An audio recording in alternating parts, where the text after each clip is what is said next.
So hi everyone. So yeah, I'm Michal Mocny, and this is the presentation. So these are some of the topics I'll be covering. So if you're in the wrong talk, this doesn't appeal to you, you can walk out. I won't hold it against you. Or tweet out twice and get more people to show up. So Chrome apps, Apache Cordova, and sort of hybrid app development. So let's start at the very beginning. Just show of hands, how many people have used or built Chrome apps and know what they're talking about? One? Okay, so let's start with a video of what these things are. So this is me using my Chrome browser to go to the Chrome Web Store. It's just a website, but it's an app store for Chrome apps. You could see a list of a few of the apps here. The Chrome Web Store also has extensions or plugins to drive and that sort of thing. But this is an IRC-based application that's written as a Chrome sort of packaged application, and I'm now adding it to my machine. So at this point, I can close Chrome. So this is just my desktop, and I'm using something called the App Launcher. It's kind of like a start menu for Chrome apps. It's got like user switching. You have a bunch of different applications, some really cool ones. But here's that app that I installed earlier. It's called CIRC. And it opens in its own window with none of the Chrome UI. So this is just an IRC application, which I'm now setting up my nickname and going to connect to a server and then try to join an IRC channel. And to note, it's not using an intermediate server. It's connecting directly to an IRC host using raw sockets. So this is not something typically that web pages have available to them. And so now soon I should be connecting to a channel. And so here I am. I could see the list of people, and I can chat, and I could say hello, and that sort of thing. So what differentiates Chrome apps from websites is they sort of live in these windows, and they have access to these awesome APIs that typically only applications. And more than that, if you look at like my Alt-Tab switcher here, you can actually see the icon was in the switcher, and it will bring the app back up. And if I open Spotlight, which is where I usually search for applications, I see a list of Chrome apps I've installed. Now I happen to have a few of them because I have different versions of Chrome installed, but here's me bringing it back up. So hopefully that gives you somewhat of a vision of what it means to be a Chrome app as opposed to a web page running in Chrome. All right. So summarizing, Chrome apps are packaged and installable. All this really means is that you build your application and you sort of zip up everything you need, upload it to the store, give it a name, screenshots, that sort of thing, and then users will install your full application, unzip it, and it'll be installed on their machine.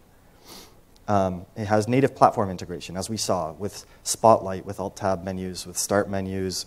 The title bar at the top says the application name as opposed to the Chrome browser name.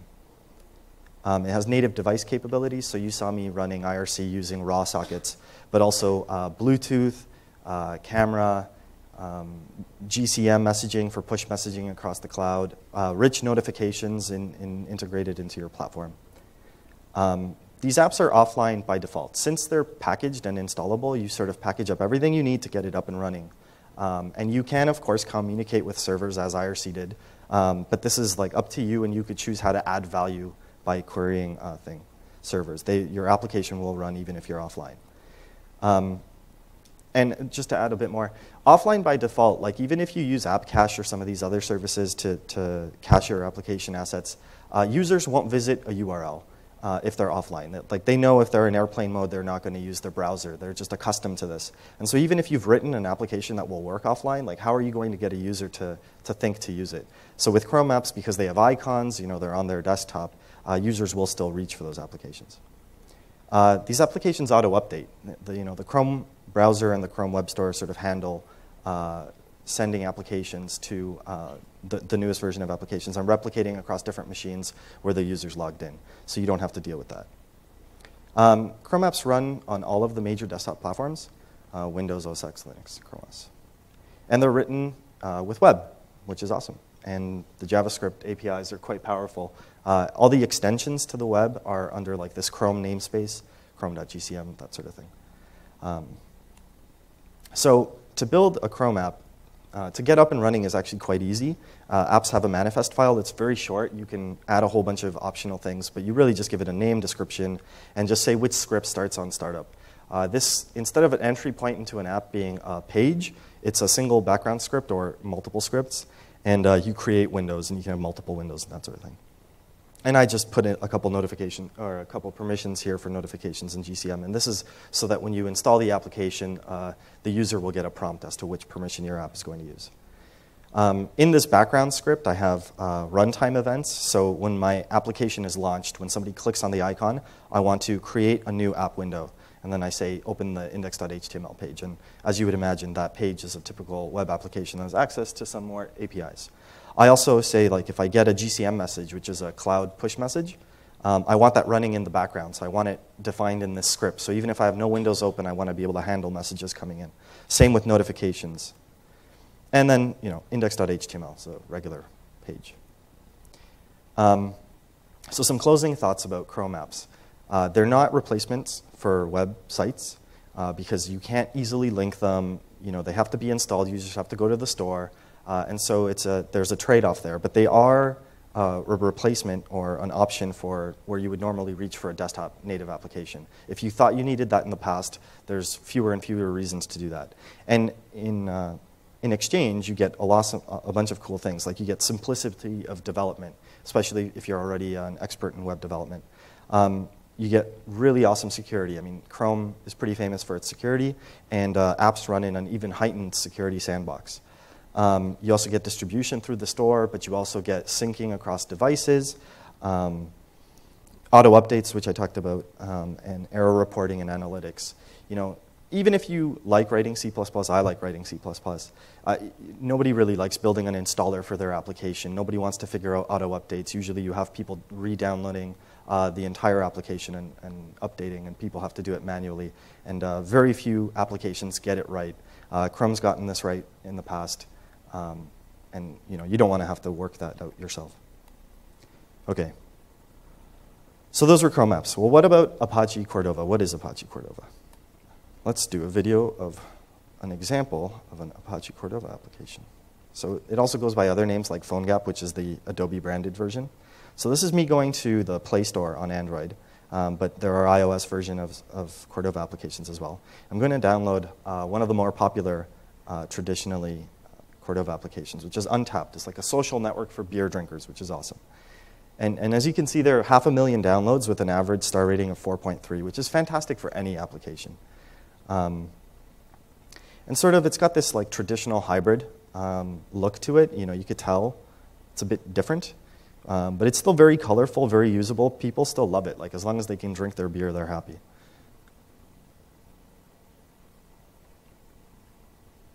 And it's fairly integrated with Android because this is really a true Android application. You're running web code inside of a WebView, but it's wrapped in a real app. So this is not a website, much like Chrome apps are not websites. So if it's got an icon on the home screen. If I were to go into the switcher, you would see it. I'm sure many of you have played with hybrid apps before. So they are packaged and installable. They have native platform integration. They have native device capabilities. They are offline by default. They auto-update. And they're available for Android and iOS. And they're written with web technologies. So let's review. Chrome apps are packaged and installable. Apache Cordova is packaged and installable. Okay, I'm not going to go through the list, but I'm a pretty bright guy. I work for Google. We're famous for hiring the best. We can sense a pattern here. And at some point, somebody had an idea. Can we write an experiment to sort of, can we improve Cordova and build an emulation layer on top of it and implement the Chrome APIs as Cordova plugins? Cordova has this awesome framework for building new plugins and writing new APIs, such that you can get one code base to run across not just desktop platforms, but also mobile platforms. And in the process, can we improve the hybrid development workflow and the state of hybrid in general? So let's see something that we've built over the last years. So the Topeka app, I think, has been brought up a couple times at this conference already. It's a sort of typical Polymer demonstration app. And it's sort of, the dial goes to 11 in terms of the use of components and colors and all this other stuff. So you don't quite have to build your application this way. But it showcases a lot of things. So let me play the video. So what we added to Topeka is they want push messaging and notifications and all these APIs, and they hope a year from now to be able to add that to the website. So as you can see in the top corner, a new notification showed up, and my score was beaten by someone. And so I'm prompted to reopen the application and sort of use the quiz app to answer a few more to improve my score so people stop beating me. And so it's just a quiz application. It's got these amazing transitions, and it's all written in web technologies. And you'd be hard-pressed to give a user this application and have them say, oh, this doesn't feel like native. It feels different. It is different, but it's sort of different in an awesome way.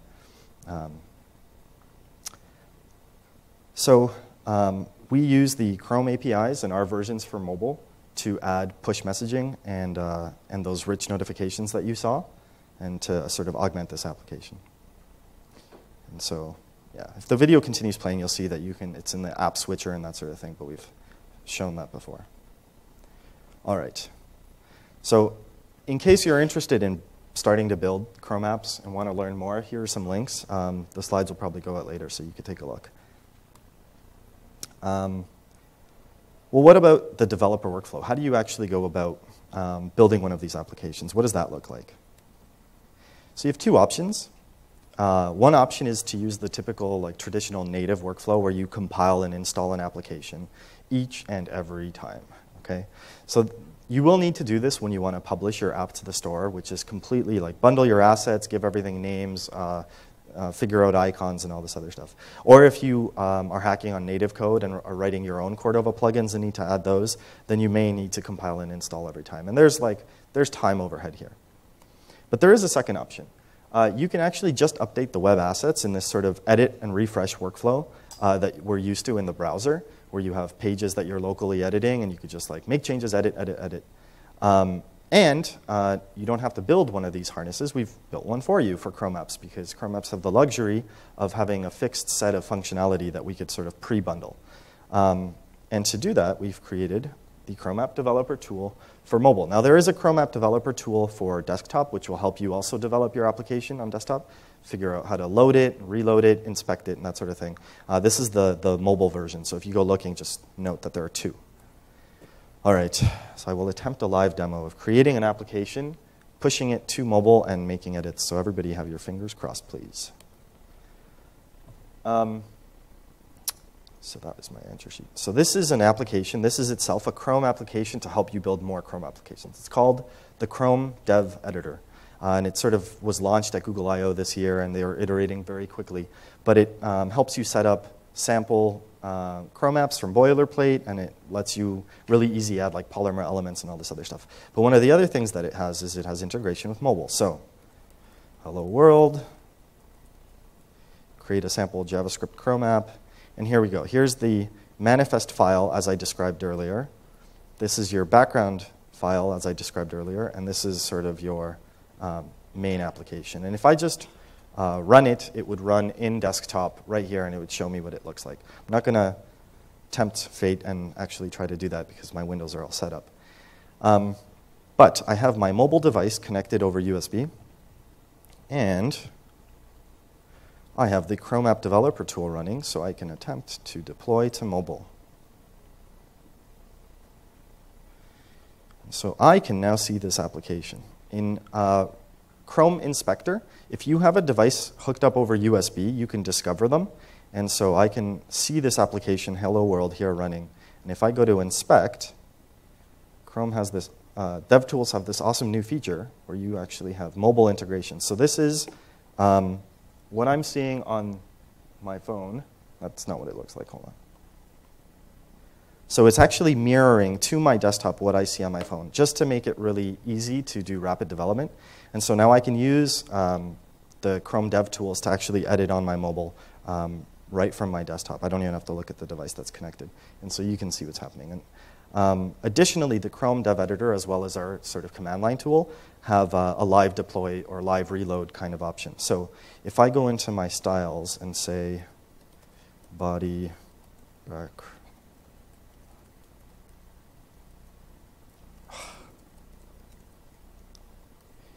and wait just 1 second, the application automatically reloads. Now there's a bug in DevTools, but I updated it to red, and in 1 second I could see the update on my phone. And so you can iterate with CSS changes, you can change JavaScript, you can change image assets and that sort of thing, and you'll see the updates live. So one of the things I'm going to attempt to do is add one of the cool features that's now available on hybrid applications. So I'm going to add the video capture permission and add a video tag to my index.html. So this application keeps reloading with every change I make. And I'm going to use getUserMedia. Oh no. Just try that one more time.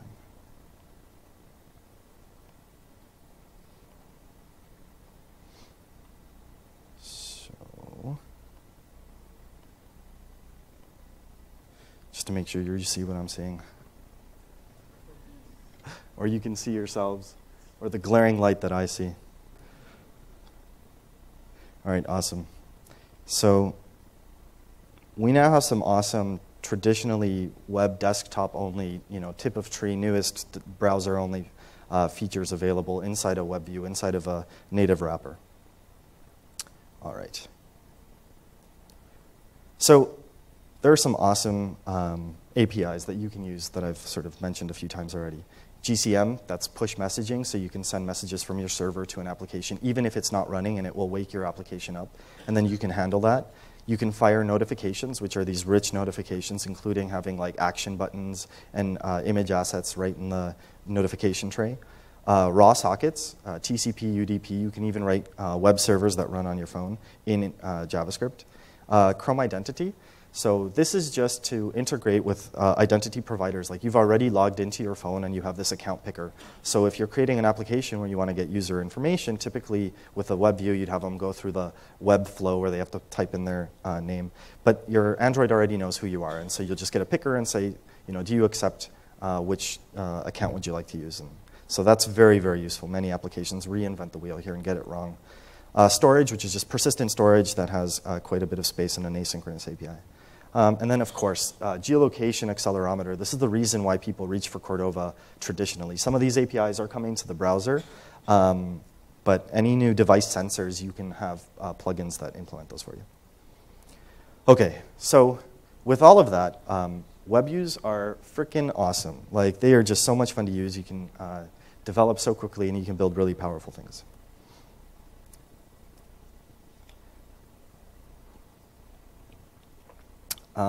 When I say that, I find that some people don't believe me.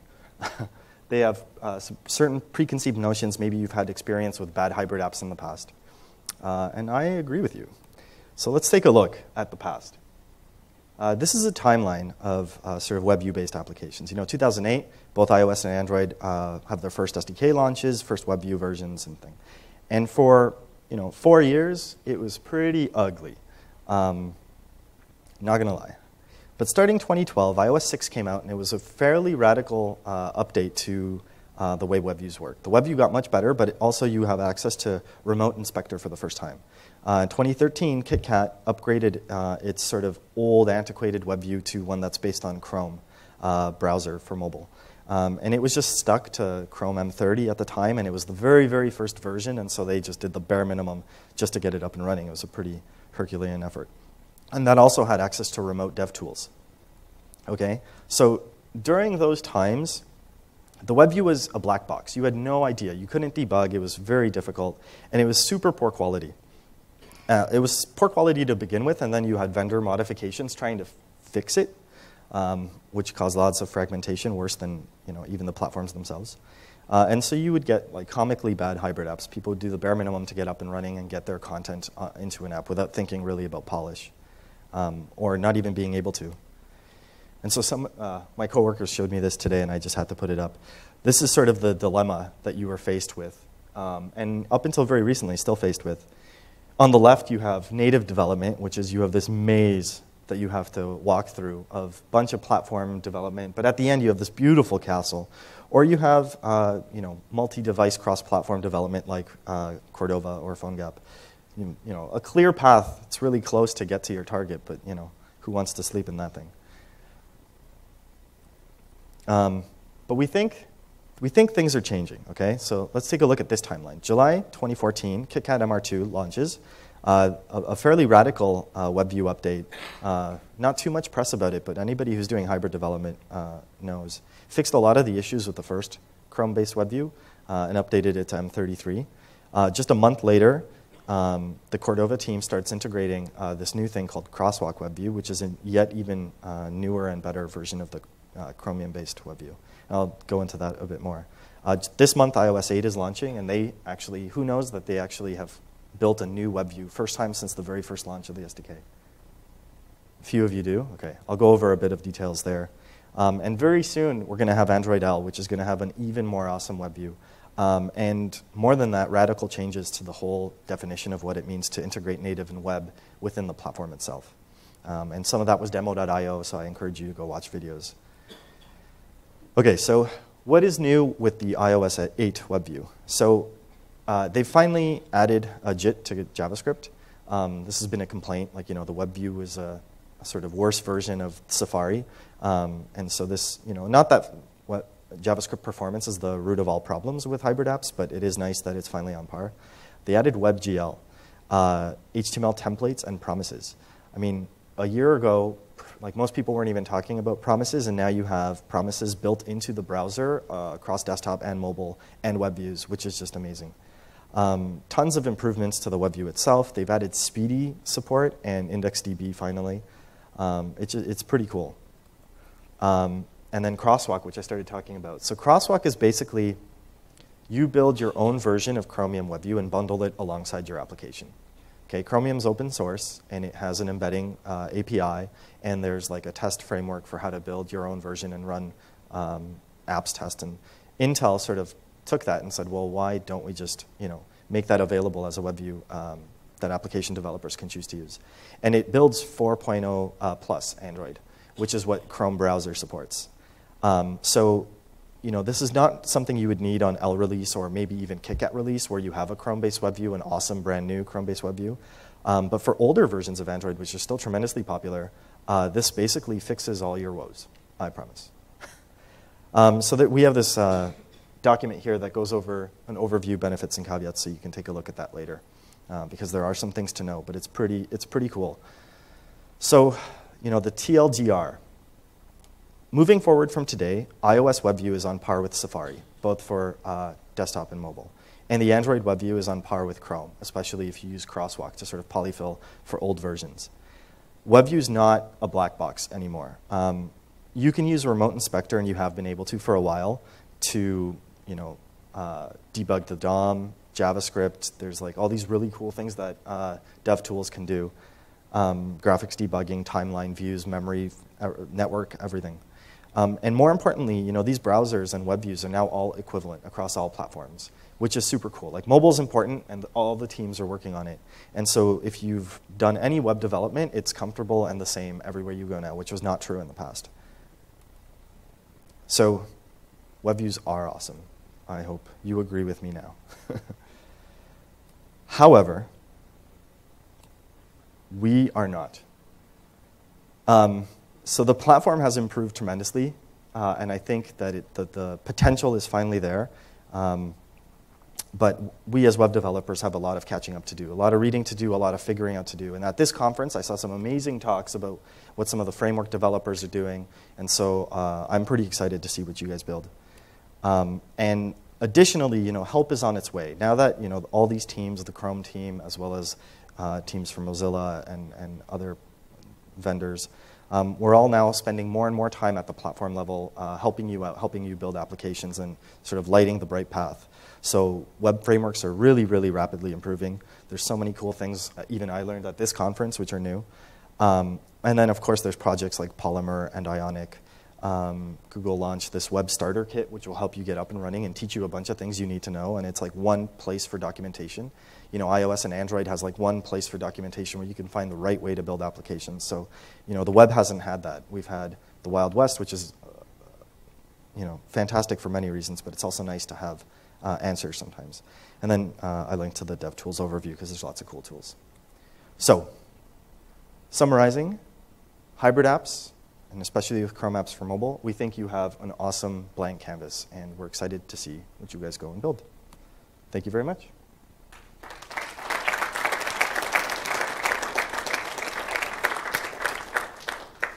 So maybe some time for questions. How much time do we have? We're good? Yeah. I'm not sure if you touched upon this earlier in your presentation, but for the remote inspector, do you know if Chrome supports remote inspector for iOS devices, or is it just Android? Not that I know of. Okay, so the question was, can you use Chrome DevTools to inspect iOS devices? And I haven't been using that. Recently, there was news that Mozilla figured out the API, and so you can use like Mozilla's version of Inspector to inspect iOS applications. So it's possible. It's even possible somebody's doing it. But I use Safari Remote Inspector to inspect iOS applications. Do you guys know? It's possible? No. Everything's possible. Not sure if anybody's done it. I think it is possible. So maybe soon. Yeah.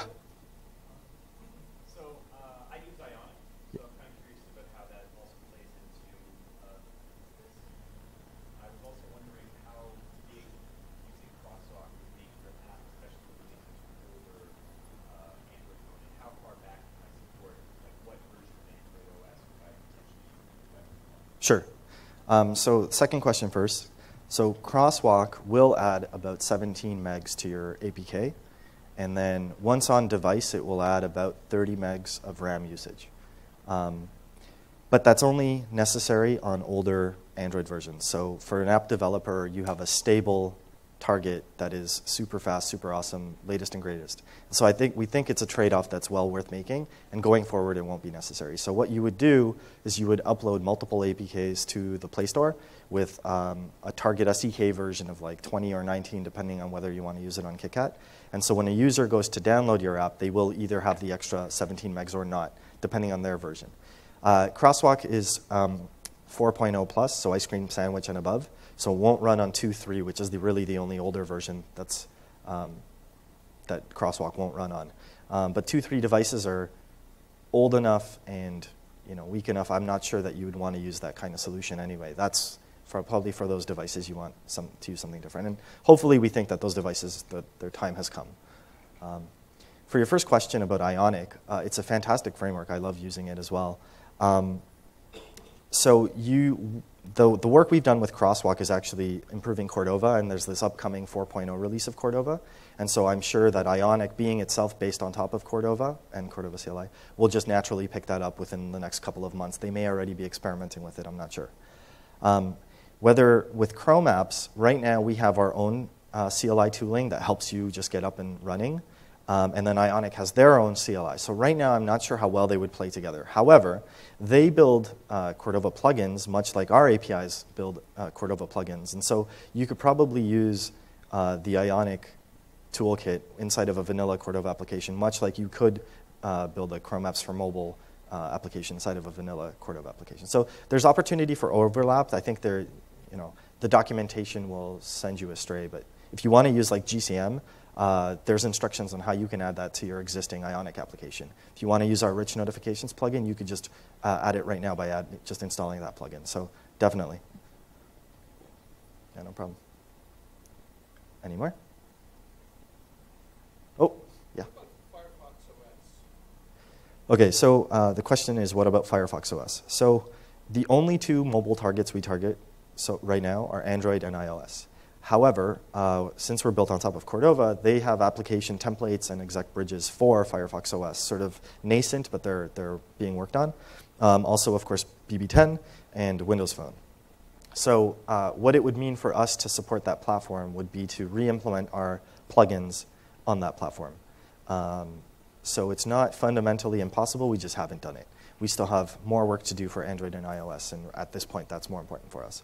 But if Firefox OS takes off, we're going to be there too.